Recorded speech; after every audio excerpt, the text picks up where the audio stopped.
The 3 types of loneliness when everything collapses. It's so important to have someone close when everything collapses.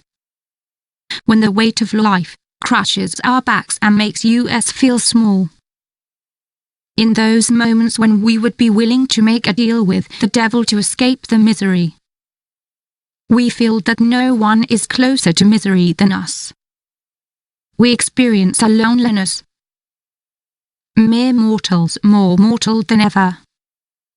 It's not about having someone take us to the surface. We just need someone to stop our fall. Someone who can come over for a few hours, with nothing but time, and say, I'm yours. You have my 5 senses.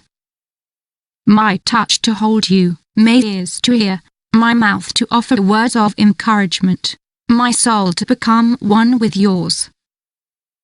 3 types of loneliness for those who are not looking for it. There are 3 types of loneliness people do not seek. We have all felt the first. It's the feeling we get when we're surrounded by people, but feel like we're not connected to any of them. Just like we don't feel the connection to the air rushing through our hair or the sun warming our face. Our inner turmoil makes us feel terribly unique and alone. The weird.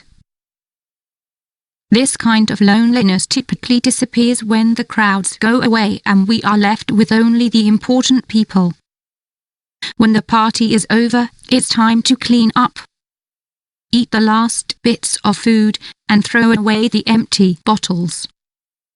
When the music turns off and you realize how much you miss the absence of meaningless vibrations. Empty. The loneliness of the first, the last and the only. There is another type of loneliness and it is the one you feel first or last. Those working on a project that involves a long, winding journey. A journey without a map. That kind of loneliness makes us great. They make us strong. It tests our limits.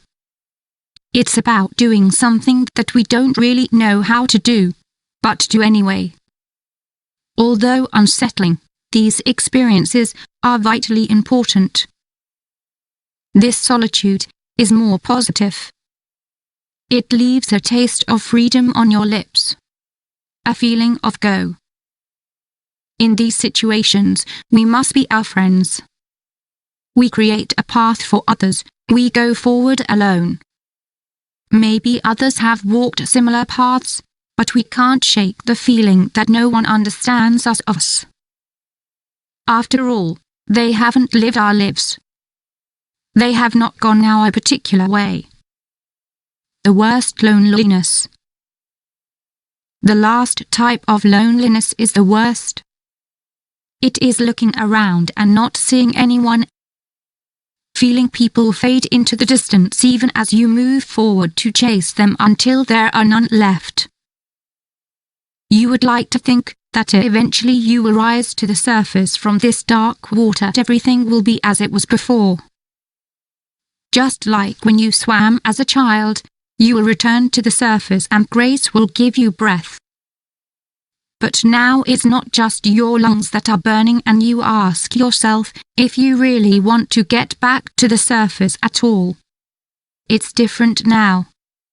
You feel like no one will miss you. It feels like there is nothing left. You can open your eyes, but there is no light. Only the shadows get smaller and smaller of them swimming above you as you sink.